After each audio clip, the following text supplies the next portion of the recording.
कुछ समझ नहीं आ रहा। जब तक गांव वालों को भोज नहीं कराते तब तक ये लोग इस शादी को शादी तो मानेंगे नहीं। और पूरे गांव को भोज कराने के लिए तो कितने पैसे लग जाएंगे, कहाँ से आएंगे इतने पैसे? देखो गिरिजा, तुम्हें परेशान होने की बिल्कुल जरूरत नहीं, सब ठीक हो जाएगा। भोज ही कराना है ना, करा देंगे। क्या हुआ? क्या हुआ? तुम्हें कितनी बार कहा है मटके का ठंडा पानी मत पिया करो। रुको मैं पानी लाई। ये लो, पानी पियो। जगत जा, अब विमल भाई साहब को जाके जल्दी से बुला के ला। ठीक है माँ, जल्दी जा। नवल क्या हुआ? चाचा, चाचा। अरे कौन है रे? बापू साहब की तबीयत खराब हो गई चाचा, चलो ना चाचा। तेरी माँ को जो कुछ करना है ना वो खुद कर लेगी, मेरे को छोड़ दो। चाचा, मासी। कहीं है? क्यों इतनी रात में शोर मचा रहे हैं? बापू साहब की तबीयत खराब हो गई है, चलिए ना, देखिए ना क्या हुआ है। तेरा के दिमाग खराब हो गया है के? आज तक कोई थारे घर में आयो जब मैं उंगली जाए ऐसे? मासी, चल। मासी। क्या हुआ बापू साहब? बापू साहब, बापू साहब।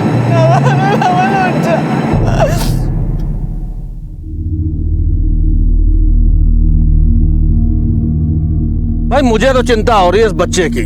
अब ये नवल तो मर गया, पर ये बच्चा तो अब हमेशा के लिए नाजायज की औलाद नहीं कहलाएगा।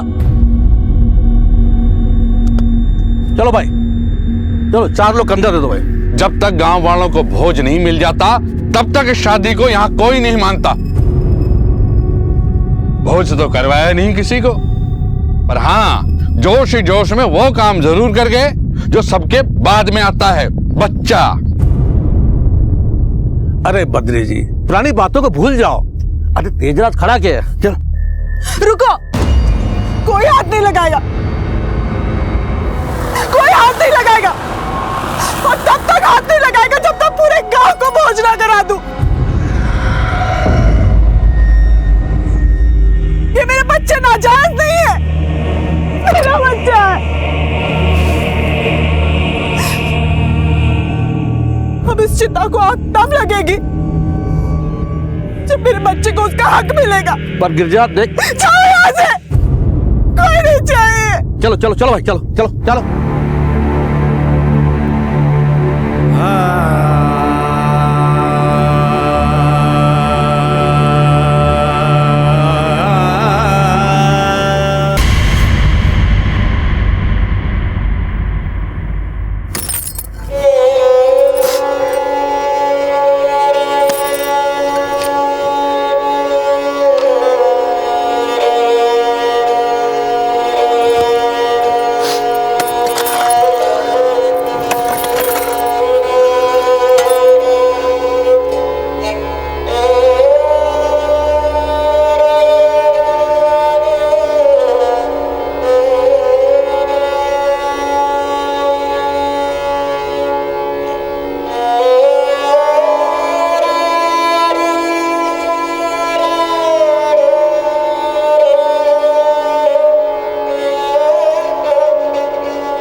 भाई साहब, थोड़ी सी घास ले लो। मुझे नहीं चाहिए आपका घास फूस। थोड़ी सी ले लो भाई साहब। नहीं नहीं, मुझे नहीं चाहिए, आप ले जाओ। थारे ताने अंडे कोई काम धंधो को ने भाग अंडा सुन, दोबारा मत आजे काम मांगवा। निकले यहाँ से।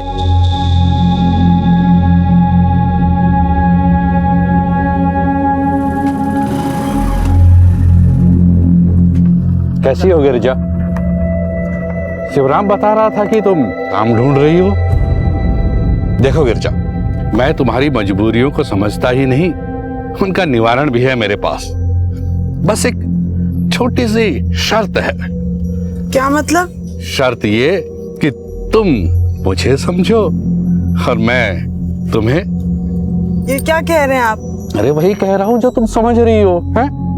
सुहागन तुम्हें बनना है और सुहागरात मुझे मनानी है। चलता हूं गिरजा।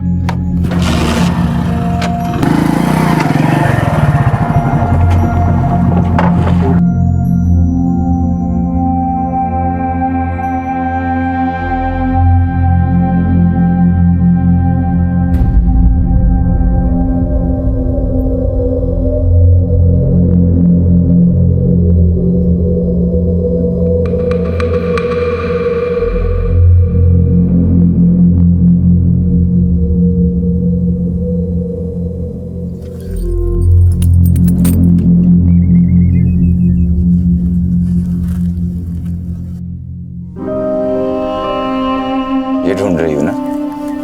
हाँ, पर तुम्हें कैसे पता? मुझे पता है, तुम इसे लगाए बिना बाहर जाती नहीं हो।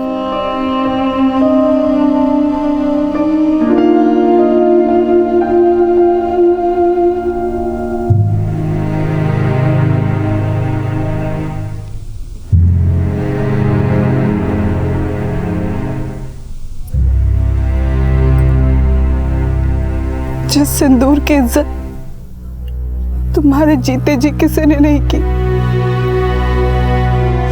उस सिंदूर की इज्जत मैं तुम्हारे जाने के बाद जरूर कराऊंगी। मैं वादा करती हूँ, पूरा गांव हमारी शादी को मानेगा, जरूर मानेगा। आओ भाइयों, आओ आओ देखते हैं इसको। गिरजा, गिरजा, ये सब नहीं चलेगा। ये नवल की लाश जो गड़ी है ना, निकाल दे और इसको फूंक दे। समझ में आया? हम हमारा धर्म बर्बाद नहीं होने देंगे। और याद रख, अगली बार हम आएंगे ना, तुझे और तेरे बच्चे और तेरे इस पति को फूंक देंगे।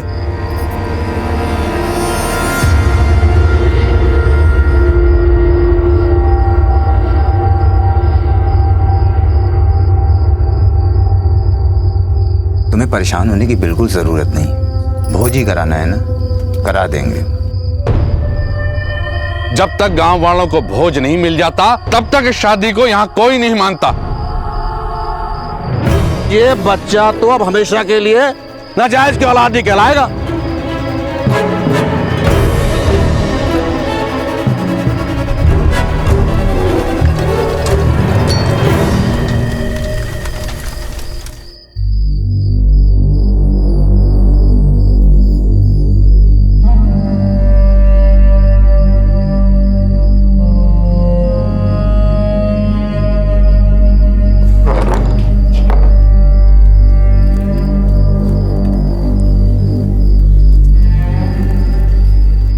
रात में मुझे 50,000 रुपए चाहिए।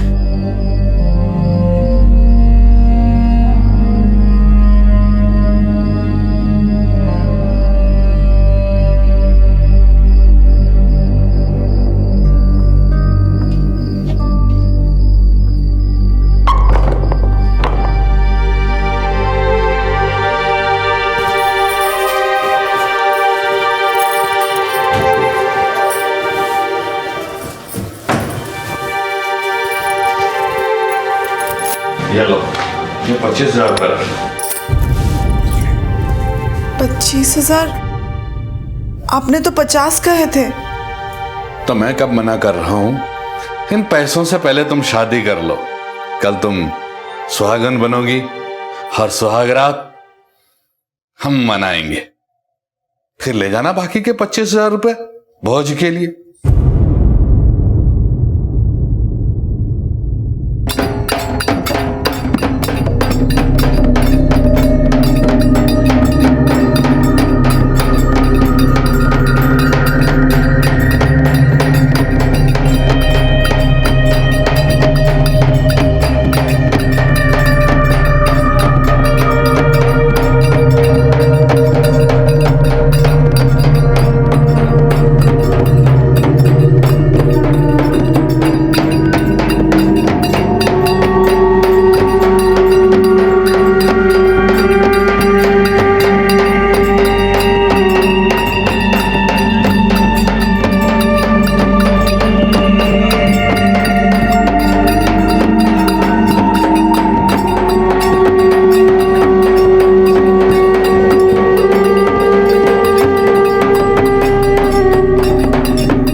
गिरजा तुमने, गिरजा।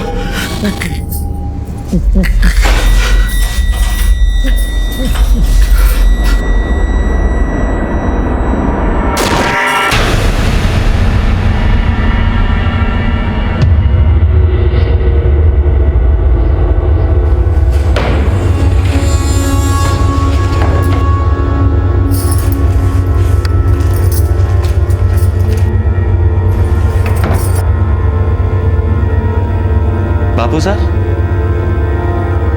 बापू साहब, बापू साहब, बापू साहब, बापू साहब, बापू साहब।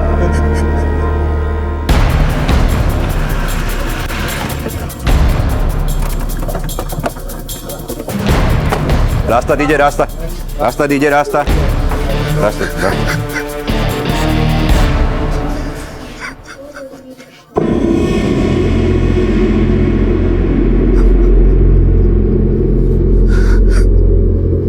हम रूम के अंदर आए सर तो देखे बापू साहब नहीं रहे। साहब जैसे ही ये सब हुआ हमने जैम्बे हॉस्पिटल फोन करके डॉक्टर साहब को बुलवाया।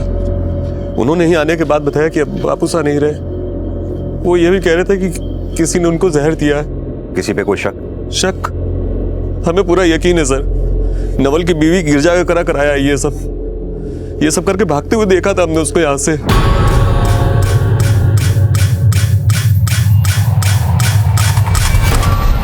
अली पहले नवल को खा गई, अब बापू साहब को भी नहीं छोड़ा। बापू साहब को इन चीजों का शौक था। किन चीजों? औरतें उनकी कमजोरी थी। उस चुड़ैल ने उनकी इसी कमजोरी का फायदा उठाया है। 2 मौतें और दोनों की चश्मदीद सिर्फ गिरजा। अब तक गिरजा का व्यक्तित्व एक किस्मत की मारी अबला की तरह सामने आया था, जो मानसिक, शारीरिक और हर तरह से प्रताड़ित हो रही थी। लेकिन पुरुषोत्तम के बयान ने पुलिस के शक की सुई गिरजा की ओर मोड़ दी। क्या गिरजा सच में किस्मत की मारी एक अभागन थी, जो नवल के साथ अपने रिश्ते और अपने बच्चे को पहचान देने के लिए हर मुमकिन कोशिश कर रही थी, यहां तक कि मुर्दे के साथ भी शादी करने को तैयार थी? या फिर यह सब उसी की रचाई हुई कुछ साजिश थी? सुनीता दी, विमल भाई सा घर पर है क्या? उनको जरा घर भेजना ना, मैं आज उनको अंतिम संस्कार के लिए लेकर जा रही हूँ। दिमाग फिर को नहीं किया मारो, जो मारा मर्दाने थारी नजर चढ़ावा दूं। बस 5 मिनट के लिए भेज दो। चल तो थारा काम कर जा, बस 5 बड़े काम करवा दे।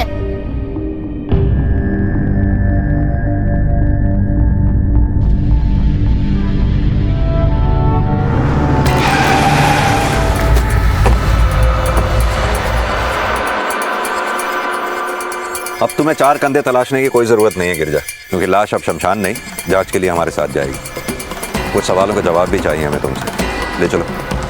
मैंने कुछ नहीं किया साहब, मैंने कुछ नहीं किया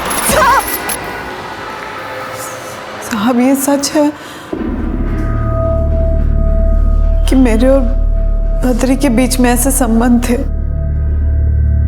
लेकिन ये सब मैंने अपने बच्चे के लिए किया साहब, ताकि उसे कोई नाजायज ना कहे। मैं तो बस नवल से शादी करके गाँव वालों को भोज खिलाने के लिए जो पैसे लगने वाले हैं उसके इंतजाम में लगी थी साहब। इसी बीच मुझे बद्री ने कहा कि वो मुझे पैसे दे सकता है। बस मैंने उसे नहीं मारा साहब। अच्छा चलो गिरजा, हम तुम्हारी इस कहानी पर भरोसा कर लेते हैं, लेकिन तुम्हारे पति नवल और बद्री के मौत के बीच में इतनी समानता कैसे? साहब, उस दिन हमारी शादी की सालगिरह थी। नवल काम से घर पर आया, जगत के साथ खेल रहा था। जगत, पानी पियो। जगत, जगत, जगत जा, विमल भाई साहब को जाके जल्दी से बुला के ला। ठीक है माँ, जल्दी जा। नवल क्या हुआ? नवल, नवल, नवल, नवल, नवल।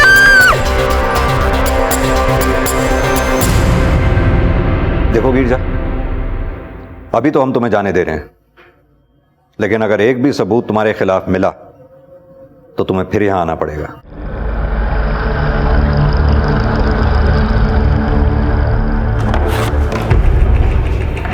सर, बद्री के पोस्टमार्टम रिपोर्ट्स आ चुके हैं। रिपोर्ट्स के मुताबिक उसकी मौत हार्ट अटैक से हुई थी, लेकिन रिपोर्ट्स में यह भी कहा गया है कि हार्ट अटैक से पहले उसके शरीर में हुई ऑक्सीजन की कमी किसी जहर की वजह से हुई थी। जहर? यस सर, आर्सेनिक यानी कि सांख्या। इस जहर की वजह से शरीर में तेजी से ऑक्सीजन की कमी होती है। डॉक्टर्स ने यह भी कहा है कि मरते वक्त बद्री ने काफी ज्यादा अल्कोहल कंज्यूम कर रखा था। कहीं ऐसा तो नहीं कि गिरजा ने ही वो जहर शराब में डालकर उसे दिया हो? एक काम करो, नवल की पोस्टमार्टम रिपोर्ट को स्पेशली चेक करने को कहो। पता करो ये जहर उसकी बॉडी में भी था या नहीं। सर, तब तक गिरजा को अरेस्ट कर उससे अच्छे से पूछताछ करें। नहीं जाहिद, गिरजा एक अनपढ़ औरत है। अगर किसी विक्टिम को मारने के लिए ऐसा जहर इस्तेमाल हुआ है जो इतना रेयर है, तो जरूर उसके पीछे उसके साथ कोई ना कोई है। इस रणनीति को बना के देने वाला दिमाग हो सकता है कहीं और बैठा हो। अगर हम गिरजा को गिरफ्तार ना करें तो हो सकता है उस शख्स तक हम पहुंच जाएं। एक काम करो, अपने कुछ आदमियों को प्लेन कपड़ों में गिरजा के घर के आसपास तैनात करो। पता करो वो कहां जाती है, किससे मिलती है। ये सारी रिपोर्ट चाहिए मुझे। सर,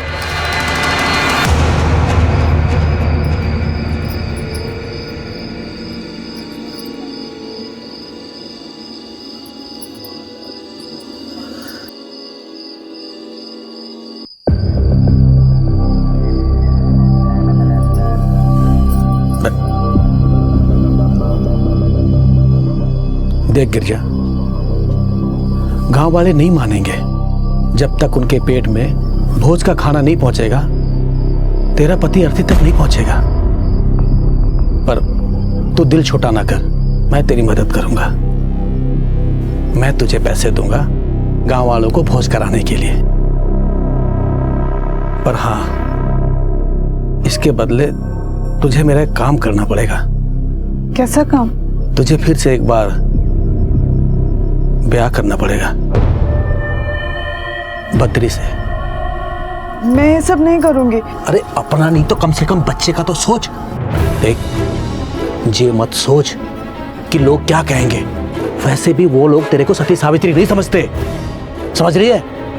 सबको समझाऊंगा, बताऊंगा उन्हें कि बद्री ने तेरे साथ ब्याह किया था। समझ रही है ना? हाँ, अब तेरी मर्जी। सरपंच जी, बद्री ने मुझे बताया था कि वो गिरजा को बहुत चाहता है, और बद्री और गिरजा के संबंध कैसे थे ये पूरा गांव जानता है। अगर सरपंच जी मेरी गवाही से काम न चले तो मेरे पास पेश करने के लिए सबूत भी है। मुखिया जी, सबूत है तो सबूत पेश करो। हाँ, ये लीजिए।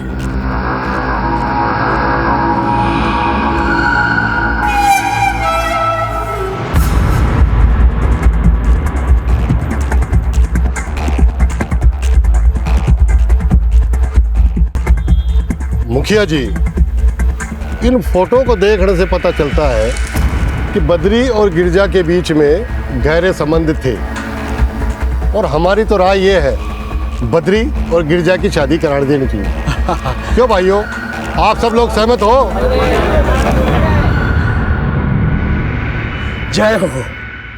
सर, जिस जहर के बारे में आपने हमें बताया था, उस जहर के ट्रेसेस बॉडी से कभी जाते नहीं।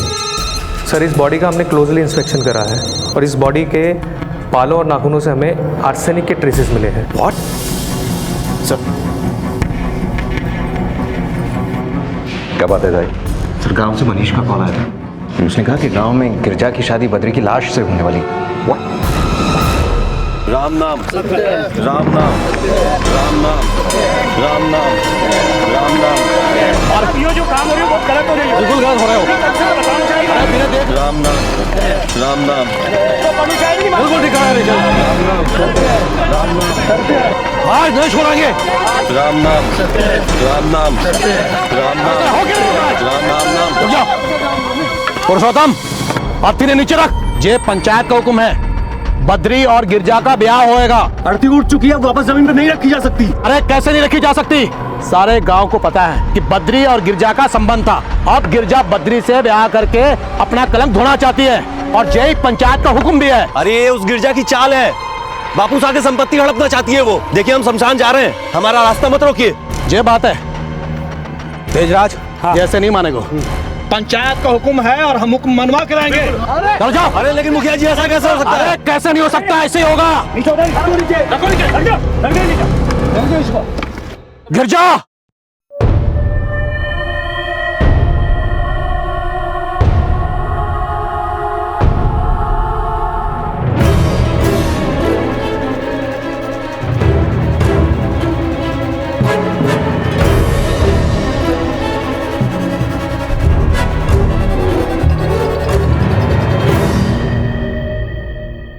तेजराज, बद्री के हाथ से गिरजा के मांग में सिंदूर बढ़वा।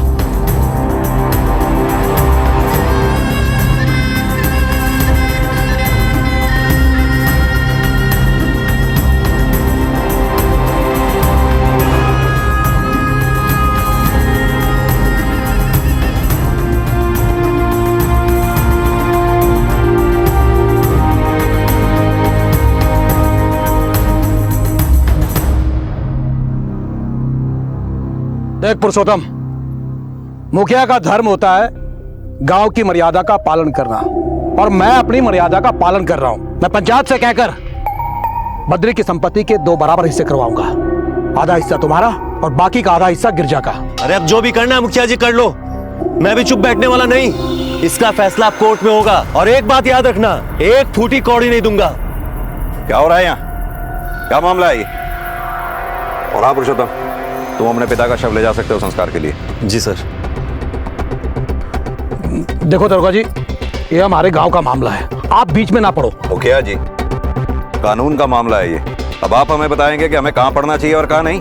इन्वेस्टिगेशन शुरू है, खूनी की तलाश है। खूनी की तलाश?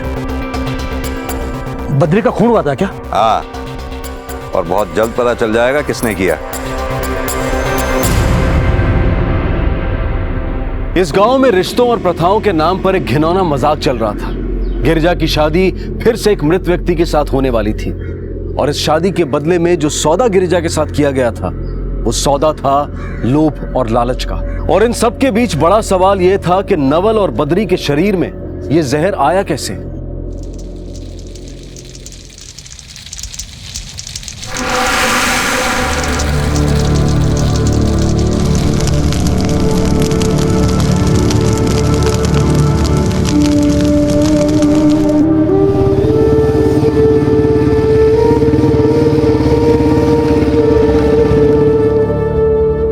सर, ये सबके पीछे मुखिया और गिरजा का हाथ है।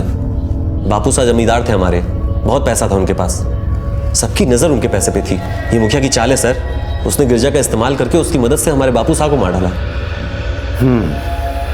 चल भाई, सीधा लेके जा। हाँ, एक एक इंच नापनी है, इधर सुधार नहीं होना चाहिए। रुक जा रुक जा रुक जा भाई, रुक जा। 60 मीटर। ठीक है, आजा। इतनी भी क्या जल्दी है मुखिया जी? बहुत जमीन है बद्री की, लपेटने में थोड़ा टाइम तो लीजिए। क्या बात है? ले चलो। आइए। अरे क्या बात है साहब? अरे बताओ तो सही। सांख्य तो आपको पता होगा। साहब, मारा विश्वास करो, मैं किसी ने को नहीं मारा। आप तो ऐसे घबराए हुए हैं जैसे आपको किसी ने हॉट सीट पर बिठा दिया हो। मैंने आपसे एक आसान सा सवाल पूछा था, जिसका एक आसान सा जवाब देना था आपको। खैर, फिलहाल तो आपकी हालत ऐसी हो रही है जैसे चोर की चोरी पकड़े जाने के बाद होती है। माजरा क्या है? साहब मैं बोले ना कि मारा विश्वास करो, मैं किसी ने को नहीं मारा साहब। ये पुरुषोत्तम मने फंसा रहा है साहब। अरे जीते जी तो बद्री से उसकी कोनी बनी, और मरने के बाद मगरमच्छ के आंसू बहा रहा है साहब। पुरुषोत्तम नहीं डर था कि बद्री सारे पैसे लुटा देगा। देखो साहब, मैं तो गांव का मुखिया होने के नाते गिरजा की मदद कर रहा था, उसकी मदद की है मैंने, गिरजा को उसका हक दिलाया साहब मैंने।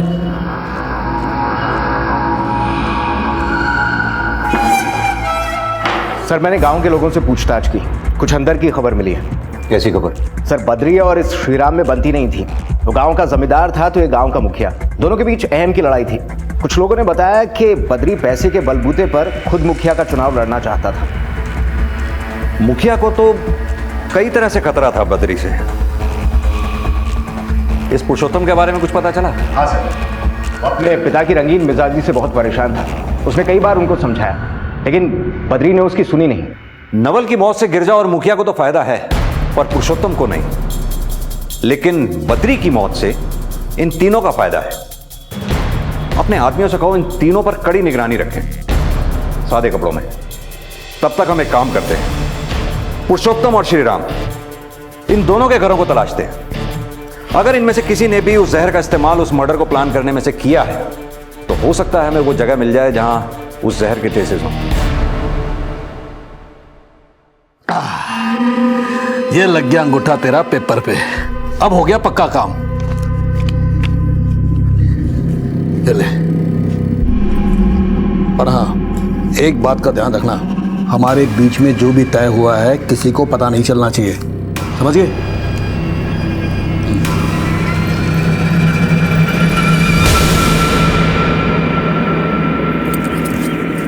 ए जगत आजा, यहाँ आजा। हाँ, भोजन तैयार है, तू जाकर सबको बुला ला। हाँ जा जा जा, भाग।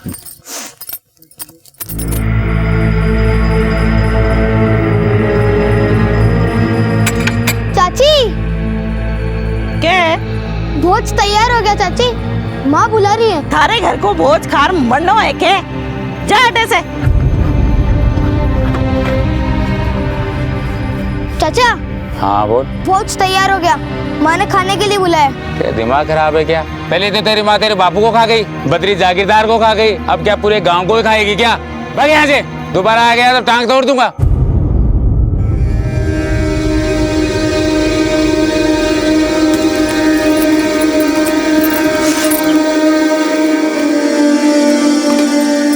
क्या हुआ जगत? सब कहाँ है? जगत सब बोले आपने बाबू साहब को मार दिया, बद्री चाचा को भी मार दिया, उन्होंने मुझे भगा दिया उनके घर से। बच्चा, वो लोग मुझे बोले ना, तुझे कोई कुछ नहीं बोलेगा। आजा आजा, मैं तुझे खिला दूं, आजा। नहीं खाना मुझे, खाना तुम खा लो।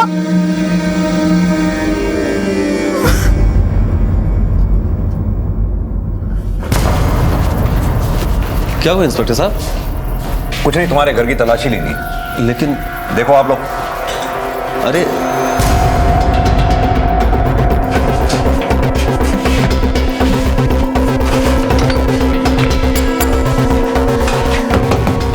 ये डब्बा क्या?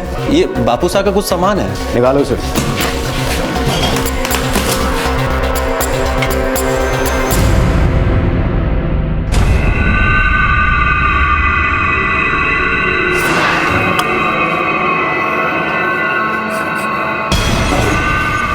ये क्या?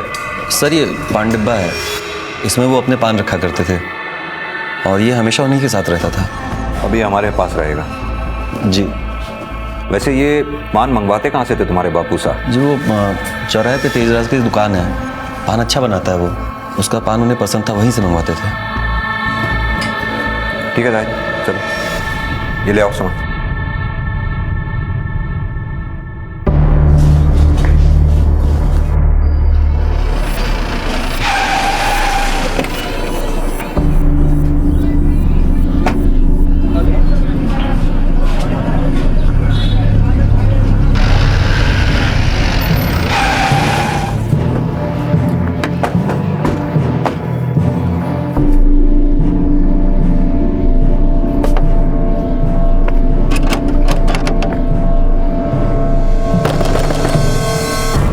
दरवाजा अंदर से बंद है। एक काम करो साहिब, दरवाजा तोड़ो।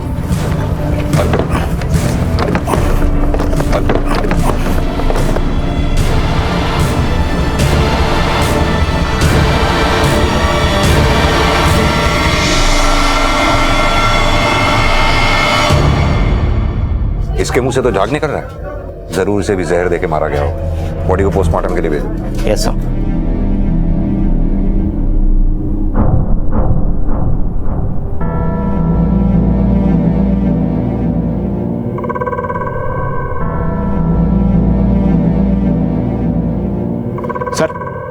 मैंने आसपास के कुछ पड़ोसियों से पूछताछ की। कुछ लोगों ने बताया कि तेजराज मुखिया को किराया देने निकला था। किस बात का किराया? सर, तेजराज जिस जगह अपनी दुकान चलाता था वो जगह मुखिया की है, उसी ने उसे वो दुकान खुलवा कर दी थी। साहब मारो, विश्वास करो साहब, मैं कभी कोई नहीं मारा साहब, मरे मत मारो साहब। तेजराज को तेरे भूत ने मारा है? कहां से लाया था वो जहर तू, जो तूने तेजराज को पान में लगाने के लिए कहा था? और जब तुझे ये पता चला कि हमें मालूम हो गया है कि बद्री का खून हुआ है, तो तेजराज को ही ठिकाने लगा दिया ताकि तेरा ये राज उसकी मौत के साथ दफन हो जाए।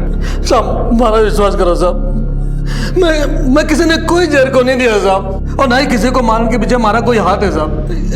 ये बात मुझे जरूर पता थी साहब कि तेजराज ही बद्री ने पान खिलाया करता था, और साहब मैंने बिल्कुल भी बताया को नहीं, कुछ भी पता नहीं साहब जी कि वो जहर तेजराज ने कहाँ से मिला और किसके कहने पर उसने बद्री को जहर दिया साहब, मुझे कोई नहीं पता साहब।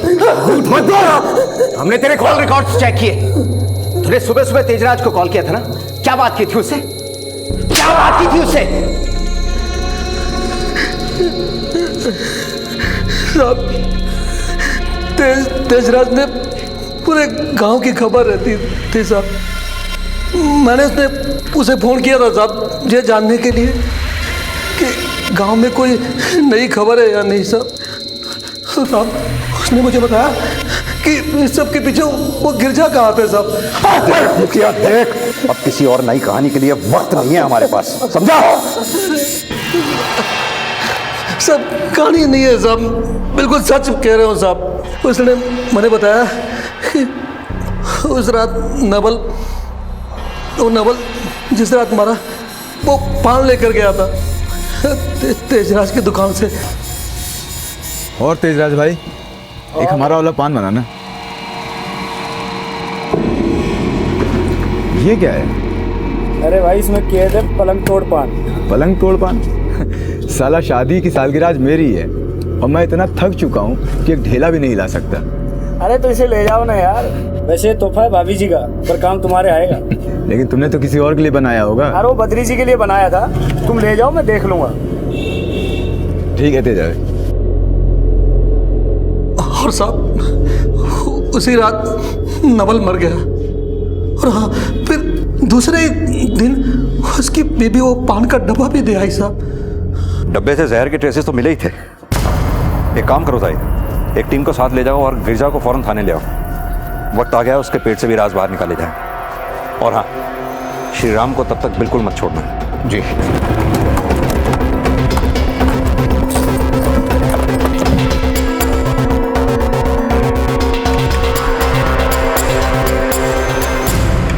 तुमको हमारे साथ चलना होगा। जो भी पूछना है यही पूछ लीजिए ना, मेरा बच्चा अकेला है यहाँ पर, वो डर जाएगा। उसकी चिंता तुम मत करो, तुम्हारे बच्चे की देखभाल हम तुमसे बेहतर कर सकते हैं। चलो।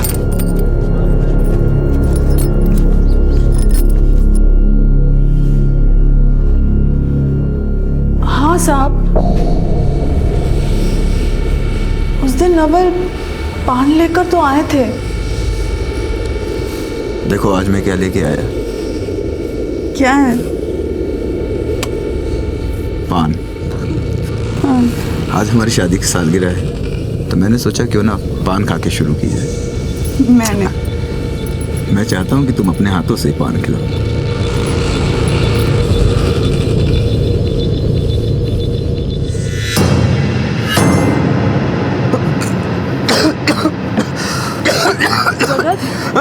पानी पियो जगत। नवल नवल नवल नवल नवल। पति की मौत हुई थी, कुछ दिन तो शोक मना ही सकती थी, फिर ये पान का डब्बा वापस करने का ख्याल कहां से आया? सब गांव से कोई भी हमारे घर पे आता जाता नहीं था, सब हमारे बच्चे को नाजायज कहते थे। हमने क्या क्या दिन देखे हैं बस हम लोगों को पता है साहब,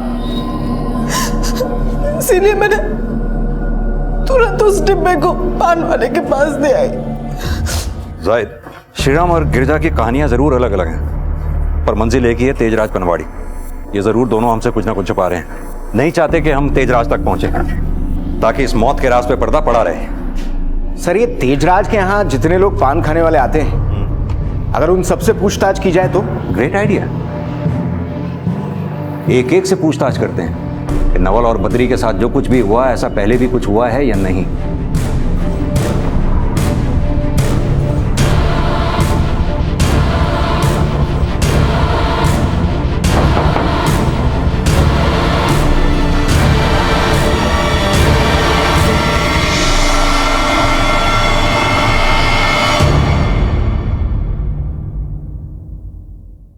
अब तक का सबसे बेस्ट पेन किलर है, इसे चाहें तो आप कस्टमर्स पे लिख सकते हैं। क्यों पुरुषोत्तम, अपने लिए इस दवा की कितनी डोज इस्तेमाल की तूने? क्या हुआ सर?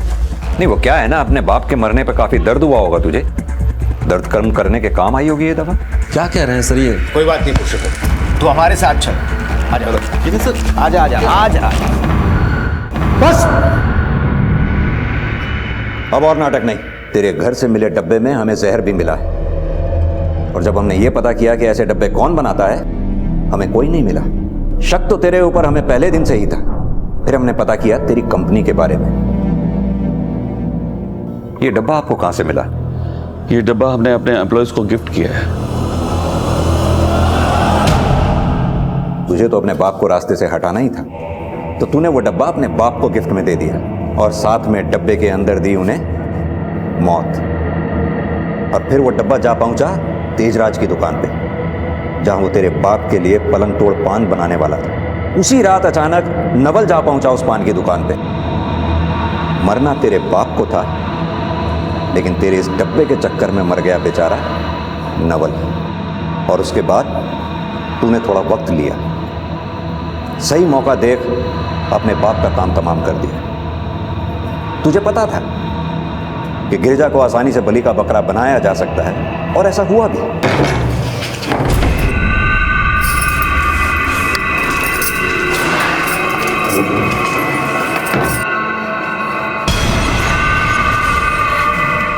बापू साहब, बापू साहब,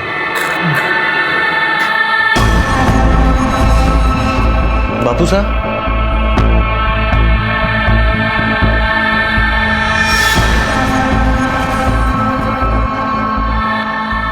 कानून तो तुझे तेरे किए की सजा देगा ही, पर उन सारे पापों का क्या होगा जो तेरी वजह से किसी बेकसूर ने सहे।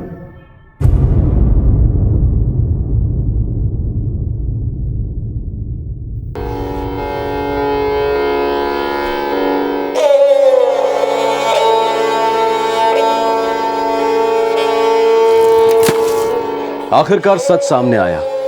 गिरजा के पति की लाश को उसके बेटे ने आग दी, और इस सब में गांव वालों ने भी उसका साथ दिया। पुरुषोत्तम और मुखिया अपने किए की सजा जेल की सलाखों के पीछे काट रहे हैं।